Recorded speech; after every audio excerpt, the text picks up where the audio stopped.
we have to proceed to a bomb shelter. On what was supposed to be the resumption of Tel Aviv's much-awaited annual Pride Parade, PeopleAsia's features editor Alex Vergara found himself stranded in Israel after it unleashed its biggest reprise on Iran. Good morning. It's June 17. Find out how Alex and his companions made their way home in this PeopleAsia exclusive. This is already serious. So I, psyched myself up for the long haul. But everybody brought something for you.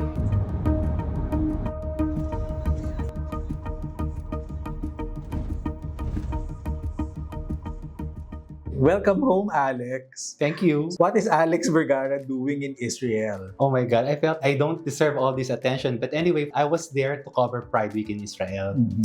It's a big thing in Israel because they have a very strong LGBTQ community. And it also marked the resumption of Pride Parade that was canceled last year because of the Israel's ongoing war with the Hamas terrorists. So how was the first part of your trip like? Where did you go? What did you eat?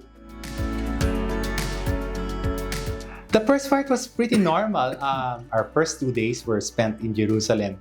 So I guess the initial salvo was great because it has been my dream to visit the old city, which is part of Jerusalem where the three of the holiest sites in Christianity, Islam, and Judaism are located. And then after that, it was all meetings and discussions with the various LGBTQ, trans, and gay rights activists all over Israel. We were having dinner.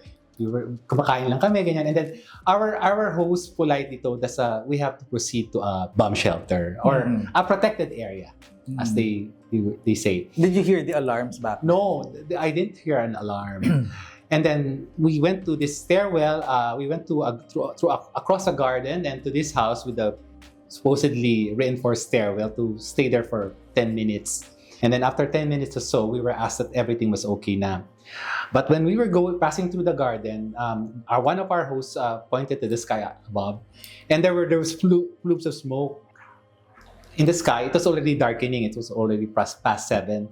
So he told me that that was one of the bombs supposedly that were neutralized or intercepted by their Iron Dome. Their Iron Dome, they're very proud of their Iron Dome, which supposedly is 99% effective in neutralizing bombs coming from either Hamas, Hezbollah, or the Houthis as far as Yemen. But you didn't hear any explosions? No, I didn't hear any explosion. I was told that it was a neutralized bomb. And then how did you learn about Israel's attack on Iran? So by Wednesday, we were already in Tel Aviv. So another round of meetings, discussions with the various stalwarts in the LGBT community. How was the mood in these places that you visited? Can you tell that there was something brewing? Something amiss? No, I didn't feel anything. They were all like, it was very peaceful. Although we were told what to do in case we hear the siren, to look for a so-called protected area, which is in Israeli euphemism is a bomb shelter. We were all revved up because it was the eve of Pride Parade, Friday. So we were excited, kasi yung mga kasama ko pala, we were a motley group composed of journalists, gay and trans rights activists, influencers, may DJ pa kaming kasama. So we were excited and we didn't feel anything was amiss. So we slept. At around 3, the alarm went off. Tumakbo na ako dun sa protected area as we were told. And this protected area happened to be a stairwell leading to the 3rd floor. I was in the 4th floor of the Dan Hotel in Tel Aviv. When I went inside that protected area, I saw no one. So I went back to the corridor to the 4th floor. Then I saw some people entering another door, probably 3 meters near the elevator lobby. Then I went there. Nakita ko, the bulk of the people were there. It turned out that protected area leads directly to the bunker, several floors underground. How many people were there when you saw? Siguro mga 6, 7. Konti lang. Konti pa lang. Because they were all scattered. It was the first time. A lot of tourists were there. It was probably also their first time to be there. A lot of gay rights activists were there. May mga bata, may mga dala pa nga ng pets. Then we were told na after nga the first na alarms were sounded, balik na naman kami sa rooms. How long did you stay there for the first time? The first time siguro mga less than 15 minutes. Okay. We have this chat group. We have a WhatsApp chat group. Then the reminder, Nitzan Arni of the Ministry of Foreign Affairs of Israel advised us, guys, it's okay to go back to your rooms. Yun nga. I wasn't able to go back to sleep na. I was like thinking, nag-aano lang ako. Although hindi naman ako weary, hindi ako worried. Then the alarm again went off. That was when I went na to the main bunker. To the main bunker. I discovered that the main bunker. And this time, na-discover ko din that there is a second warning alarm system, yung app. So basically, there are three types of warning to give our viewers perspective. Of course, the sirens, yung mga World War II sirens na naririnig natin sa pelikula, like that, in the middle of the streets, you would hear that siren. Ibig sabihin, an incoming bomb is coming to your area. And then, that thing that circumvents the phone, nagbe-blare siya even if your phone is on mute. It's a white thing na may Hebrew letters to tell you that, to warn you. And then the app, the home front command app, there's very graduated notices. If, just stay near a protected area, meaning don't venture outside the hotel, di ba? Or go inside the protected area now. Or it's okay to leave and go back to resume whatever you were doing. And then we were told later that it was safe to go back. It was almost 5:30 when I got back to my hotel room. And then after that, our minders, Nitsan, texted us the WhatsApp group app, telling us that Israel just bombed key military and government installations in Iran. That was when it dawned on me, this is already serious.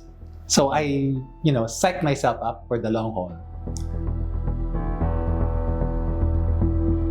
When did you hear that the airport was closed? In the morning, by breakfast, we heard, we were all talking about it, that the Ben Gurion airport was closed, and that they have taken they've hidden all their commercial airlines, the El Al fleet, somewhere to protect it from possible missiles from Iran.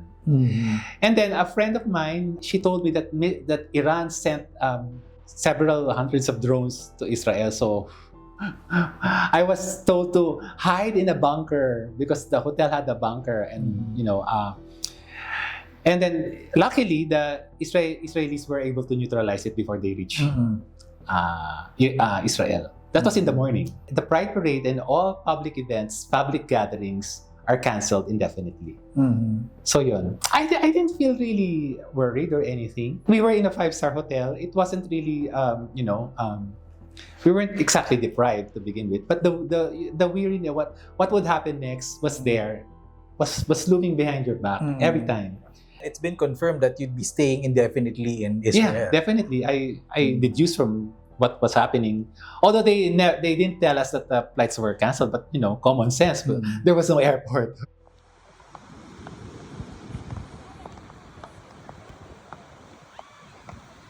Earlier that day, afternoon, I even went out to the beach, and it seemed normal. The Israelis and the other tourists were, jogging, walking, strolling, swimming, even playing pickleball and beach volleyball in the beach. When I returned around magsi-7 na siya, nagpapasukan na yung mga tao doon sa kasi sa lobby there's a entrance to the underground bouncer. Nagpapasukan na. Sabi ko, I asked one of the delegates, where are people going? And I didn't hear any warning. The scariest and I think longest stay we had in the bunker, that this is the main bunker underground, was Friday night. We already prepared ourselves. Then yun pala, umpisa na. The much anticipated Iranian retaliatory attacks was about to begin. And we were there for the longest time, like 30 minutes. Iran was said to have fired 200 missiles. Because of their sheer number, even the much vaunted Iron Dome and wasn't able to, to catch everything. So 6 missiles were able to go through, and one of them landed two kilometers away from our hotel. Uh-huh. I wasn't able to see it because it would take a while for me to go there, and I didn't want to venture far. Mm. The Israeli media supposedly were asking people not to post anything Mm. on social media. I was told not to reveal our positions. How many people were there inside the bunker? Siguro around 60 to 100 could fit Okay. in, comfortably fit in. How do these bunkers look like? They were like a room that doubled as a in our hotel, that doubled as a storage area for the hotel, na may mga old furniture pieces dyan sa Mm. tabi-tabi. And then, puti lang siya na I suppose it was reinforced. And it was underground. Did you feel safe in it? Yeah, I felt safe. You know what? Ang pumapasok sa isip ko, baka may pumasok doon na Hamas na pagbabarilin na lang kami or something. Hindi ako takot sa bomba. Actually, mas takot ako sa troop movement. Kung may troop movement na mangyayari. Wala naman. Wala. People from everywhere, my family and friends were texting me and trying to call me because they knew what was happening already.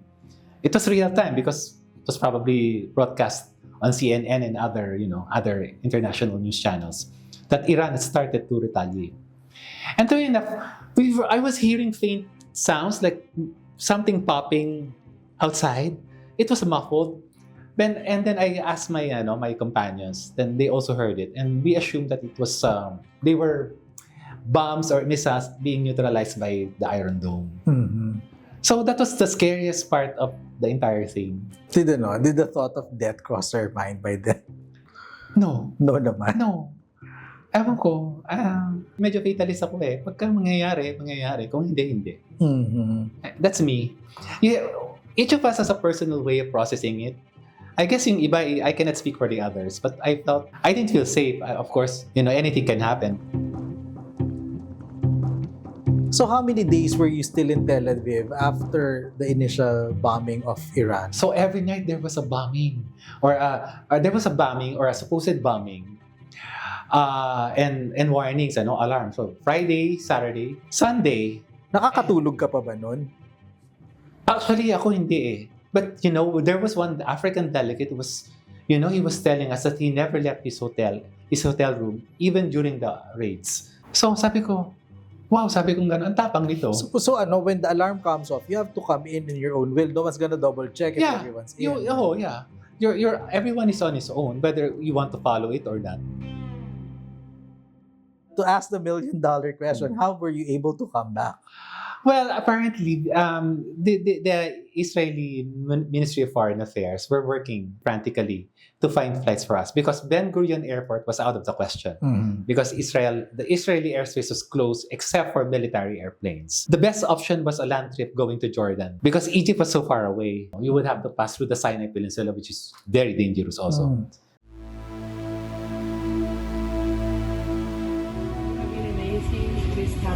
Thank you so much. Sunday, the first batch was scheduled, the Africans and the Indians, to Ethiopia. Mm-hmm. Sunday evening, they were able to send out a couple of a Brits, Delegation. yeah, go to Jordan crossing, and then go to the airport and take a flight going to Rome. At the Queen Aliyah International Airport in Amman. Then to the UK, I suppose, mga Brits. Nakaalis yung mga British, we assume, kasi we didn't hear anything untoward that happened to them. Kasi divided yun eh. Kami yung mga taga-Colombia, mga taga-Philippines, mga taga-Thailand. Siguro we're from, I assume, the global south. And that there was a group minding the Brits and there was a group minding the Aussies. Surprisingly, there was no American group. Nalaman lang namin yung sa amin, Monday afternoon. We were advised to prepare because we would be leaving at Tuesday morning, early morning.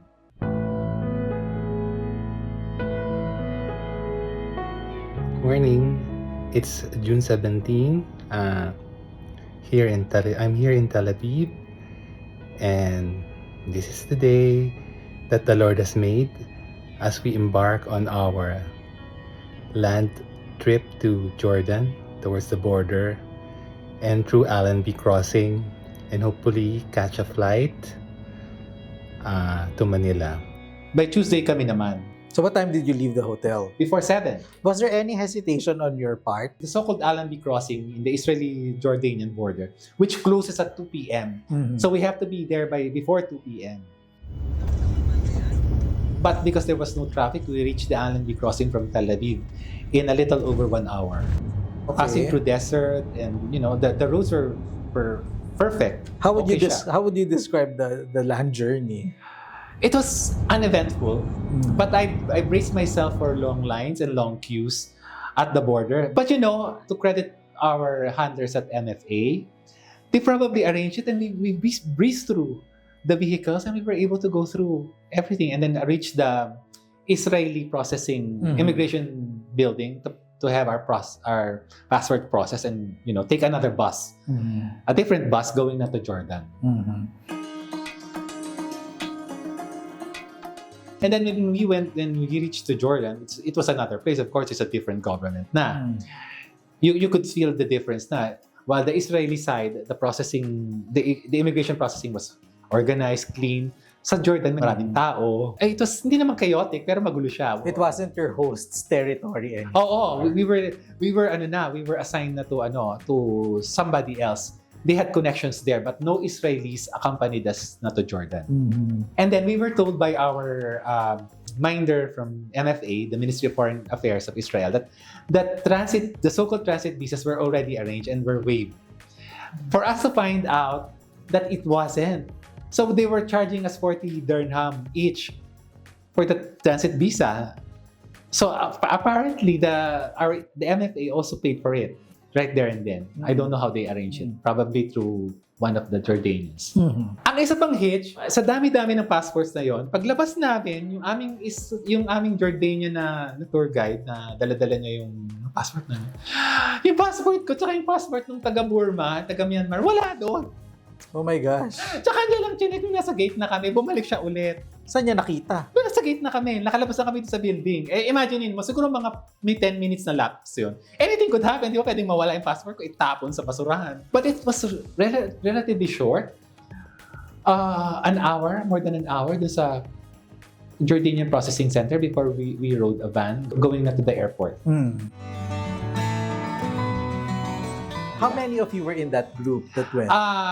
The 3 Asians, including myself, and then 2 from Mexico, 3 from Colombia, 3 from Brazil, and 3 from Costa Rica. Nangyari, so separate na kami because the Latin group had to stay pa in a hotel. Sa airport, the Burmese and the Thai was able to board their plane and leave by 6:45 p.m.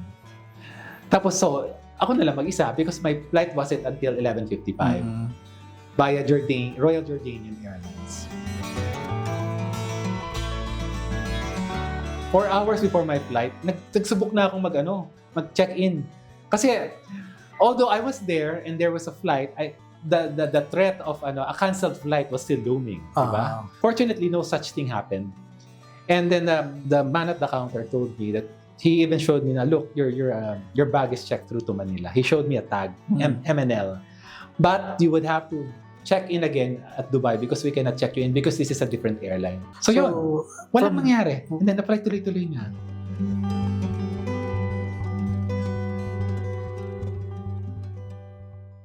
Looking back, what did you learn from this experience? I learned na it pays to be cool under pressure and to trust the system. And I also learned how efficient Israel is, even in the midst of war. There was no power outage, no water disruption, no internet disruption. Imagine, sabi ko, if only half of this was present in the Philippines, we would be probably doing a lot of good things in our country. Ganun silang ka-prepared. Of all the things that happened to you in the past 2 weeks in Israel, what was the most memorable? What stands out in your I mind? guess the one thing that stands out was during our first day when I visited the old city and the holy sites, especially, of course, the Church of the Holy Sepulchre. Because it was my late dad's dream to go there. Apparently, it didn't come to pass and we weren't able to go there. I mean, we was too old to go there and then we didn't have enough funds. And then until he died, hindi na siya nakapunta. Sabi ko, nakapunta ako. Wow, sabi ko, Dad, ito na yung dream mo. Nakapunta na ako. And then, the second one was during the heaviest bombings Friday night. Sabi ko kung malulusutan ko to, in hindsight, malulusutan ko lahat. Tapos, it was an eye-opener for me and very inspiring because, ang dami nilang pinagdaanan to get where they are. Tsaka iba-iba yung concerns nila. Meron pang for gay rights, meron pang trans. May inspire ka talaga. If you're invited again to the next Pride Parade in Tel Aviv, would you go? Why not?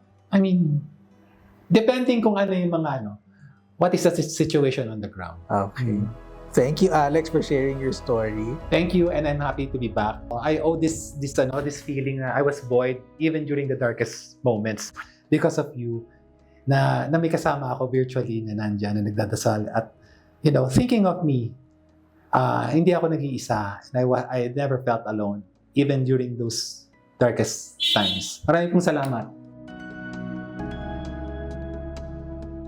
It's nice to have a family. I no longer have a family here. They're all in the States, but I have my family here. I mean, my corporate family. It's the story of our lives. And then my dog died pa when I was away. People have this belief that our pets are sacrificing themselves to protect us. Probably Luigi did that.